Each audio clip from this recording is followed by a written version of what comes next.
I ćao svima ljudi, dobrodošli na drugi klip u mom kanalu. U ovom klipu danas ćemo odraditi jednu veoma interesantnu temu, a to su top 5 mojih najdražih tehnika u Dragon Ballu. Broj 5. Hakai. Ovu tehniku koriste bogovi uništenja i Zeno. Uglavnom ova tehnika dozvoljava da uništite sve u celom multiverzumu. 4. Kaioken. Ovu tehniku jedini koristi Goku, a naučio je od kralja Kaija. Najviše mi se svidelo kad može da kombinuje sa Super Saiyan Blue i kad je prebio Nappu i Vegetu, kao i Frizu, i kad je pokazao kapetanu Ginju i Ginju je rekao zapravo da je Goku Super Saiyonac. Predobra tehnika. 3. Supernova. Ovu tehniku koristi Frieza, također koriste i mnogobrojni Akrosijanci.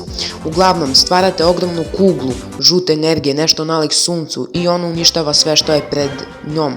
Ubila je Bardoka i uništila kralja Vegetu. 2. Big Bang Attack. Ova tehnika koristi Vegeta u svom Super Saiyan obliku Android Sagi. Koristi je u pokušaju da ubije Androida 19, što mu je uspelo. Tehnika pri udaru u metu ili u zemlju stvara ogromnu eksploziju nalik nuklearnoj eksploziji. Broj 1. Kamehameha. Talas. Ova tehnika je jedna od najboljih tehnika, jer je od početka prvog serijala sve do danas bila zapamćena i svako ko nije gledao ovaj anime 100% čuo za ovaj naziv. Oslobađate ogromnu količinu plave energije iz ruke. I ljudi, to bi bilo to što se tiče ovog klipa. Nadam se da vam se svidio i da ste uživali. Predlažite teme u komentarima i se vidimo do sljedećeg klipa. Pozdrav!